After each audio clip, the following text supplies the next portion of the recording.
লখিমপুৰ জিলা নাওবৈচা শিক্ষা খণ্ডৰ সোণাপুৰ মধ্য ইংৰাজী বিদ্যালয়ৰ প্ৰধান শিক্ষয়িত্ৰী ফুলু দত্তই অৱসৰ গ্ৰহণ কৰে। মঙলবাৰে তেখেতক বিদ্যালয়ৰ তৰফৰ পৰা আনুষ্ঠানিকভাৱে বিদায় সম্বৰ্ধনা অনুষ্ঠান অনুষ্ঠিত কৰা হয়। সেই অনুসৰি আয়োজিত এই সম্বৰ্ধনা সভাত সভাপতিত্ব কৰে প্ৰবীণ বৰুৱাই। নাওবৈচা প্ৰাথমিক শিক্ষা খণ্ডৰ শিক্ষা বিষয়া ৰিয়াজুদ্দিন বৰভূঞা, বিষ্ণুৰাম বাইলুং মধ্য ইংৰাজী বিদ্যালয়ৰ প্ৰাক্তন প্ৰধান শিক্ষক ভুৱনেশ্বৰ ফুকন, পহুমৰা উচ্চ মাধ্যমিক বিদ্যালয়ৰ অধ্যক্ষ নলিন চন্দ্ৰ বৰাৰ লগতে বহু কেইজন বিষয়ববীয়া উপস্থিত থাকে। বিদায়ী প্ৰাৰ্থী ফুলু দত্ত সোণাপুৰ মধ্য ইংৰাজী বিদ্যালয়ৰ ফালৰ পৰা সম্বৰ্ধনা জনোৱাৰ লগতে বিভিন্ন গুণমুগ্ধই তেখেতক সম্বৰ্ধনা জ্ঞাপন কৰে। তাৰ লগতে লখিমপুৰৰ বিশিষ্ট ব্যৱসায়ী তথা পোছাক পৰিষদৰ স্বত্বাধিকাৰী সুনীল পালেও ফুলু দত্তক এখনি গামোচা আৰু সম্বৰ্ধনা পত্ৰৰে সম্বৰ্ধনা জনায়। সম্বৰ্ধনা গ্ৰহণ কৰি আৱেগিক হৈ পৰে ফুলু দত্ত। এনেকুৱা এইখিনি স্মৰণীয় মুহূৰ্ত। মই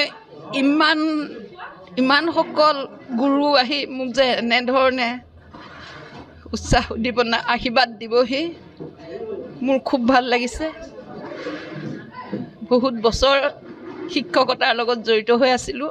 92 চনৰ পৰাই মই বিজ্ঞান শিক্ষক হিচাপে কৰ্মৰত। ছাত্ৰ ছাত্ৰীসকলৰ মাজত থাকি বহুত ভাল পাওঁ। কিছু সময়ত তেওঁলোকক খং ৰাগো কৰোঁ, কিন্তু মোৰ এটা হেৰি আছিলে যে মই সকলো ছাত্ৰ ছাত্ৰীয়ে পাৰিব লাগিব।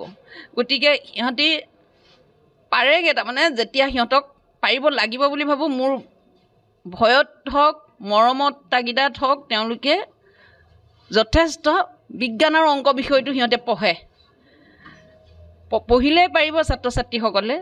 গতিকে সেই হেৰিটো অব্যাহত থাকিলে মই বিদায় শেষ দিনৰ 2-3 দিন আগলৈকে মই ছাত্ৰ ছাত্ৰীসকলৰ মাজত আমাৰ সহকৰ্মী 2-এগৰাকী বাইদেৱে কৈছে যে বাইদেৱে পৰহিলৈকে ক্লাছ কৰিলে, তাৰমানে 31 তাৰিখে মই ৰিটায়াৰমেণ্ট হ'ম। তাৰ 2-3 দিনৰ আগতো মই অংক ক্লাছটো তেওঁলোকৰ মাজত, বিশেষকৈ এইটোৰ ছাত্ৰ ছাত্ৰীসকলৰ মাজত মই চলাই নিছিলোঁ।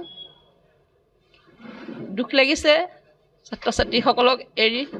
শিক্ষাগুৰুসকলকো সময়ত কেতিয়াবা এষাৰ তাগিদাত যেতিয়া থকা হয় বিষয়ত কেতিয়াবা কিবা এটা কৈছিলোঁ। এই সুযোগতে মই সকলোলৈকে মই ক্ষমা বিচাৰিছোঁ যে খং ৰাগ দুখ যদি কেতিয়াবা দিছিলোঁ সেইবোৰ কোনেও ধৰিব নালাগে, ইয়াকে কৈছোঁ মোৰ ফালৰ পৰা। লখিমপুৰৰ পৰা ৰাহানুদ্দিন আহমেদৰ ৰিপৰ্ট, অসম আদিত্য।